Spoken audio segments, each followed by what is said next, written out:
आपने कभी सोचा है कि सेल की प्रोटीन बनाने वाली मशीन यानी राइबोसोम खुद कैसे बनती है? राइबोसोम किसी एक मॉलिक्यूल से नहीं बनता। ये राइबोसोमल आरएनए यानी आरआरएनए और राइबोसोमल प्रोटीन्स के कॉम्बिनेशन से मिलकर बनता है। इसके दो पार्ट्स होते हैं, स्मॉल सब यूनिट और लार्ज सब यूनिट। इस प्रोसेस की शुरुआत होती है न्यूक्लियस के अंदर मौजूद न्यूक्लियोलस से।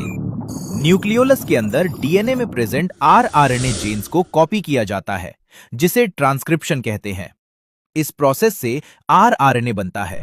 ये आरआरएनए राइबोसोम का मेन स्ट्रक्चरल और फंक्शनल कोर होता है।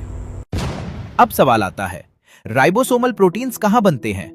ये प्रोटीन्स न्यूक्लियस के बाहर यानी साइटोप्लाज्म में पहले से मौजूद राइबोसोम्स द्वारा बनाए जाते हैं। राइबोसोम्स राइबोसोमल प्रोटीन एमआरएनए को ट्रांसलेट करके ये प्रोटीन्स सिंथेसाइज करते हैं। बनने के बाद ये प्रोटीन्स अपनी प्रॉपर 3 डायमेंशनल शेप में फोल्ड होते हैं। इसके बाद ये ribosomal proteins nuclear pore complex यानी न्यूक्लियर पोर्स के थ्रू दोबारा न्यूक्लियस के अंदर एंटर करते हैं और सीधे न्यूक्लियोलस तक पहुंचते हैं। न्यूक्लियोलस के अंदर ये प्रोटीन्स पहले से बने हुए आरआरएनए के स्पेसिफिक रीजन्स पर बाइंड करते हैं। धीरे धीरे एक हाईली ऑर्गेनाइज्ड असेंबली प्रोसेस के थ्रू 2 अलग राइबोसोमल सब यूनिट्स बनती हैं, 40S स्मॉल सब यूनिट और 7S लार्ज सब यूनिट। जब दोनों सब यूनिट्स कंप्लीटली रेडी हो जाती हैं, तो ये अलग अलग ही न्यूक्लियर पोर्स के थ्रू न्यूक्लियस से बाहर निकलकर साइटोप्लाज्म में आ जाती हैं।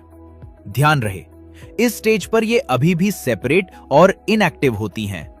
जैसे ही किसी एमआरएनए का ट्रांसलेशन शुरू होना होता है, सबसे पहले 40S स्मॉल सब यूनिट एमआरएनए से बाइंड करती है। उसके बाद 60S लार्ज सब यूनिट उसके साथ जुड़ जाती है और एक कंप्लीट 80S राइबोसोम बन जाता है। अब ये फंक्शनल राइबोसोम एमआरएनए की जेनेटिक इंफॉर्मेशन को पढ़कर अमाइनो एसिड्स को सही सीक्वेंस में जोड़ता है और एक नया प्रोटीन बनाता है। इसी तरह हर ribosome step by step assemble होता है और सेल के सबसे इंपॉर्टेंट काम प्रोटीन सिंथेसिस को परफॉर्म करता है।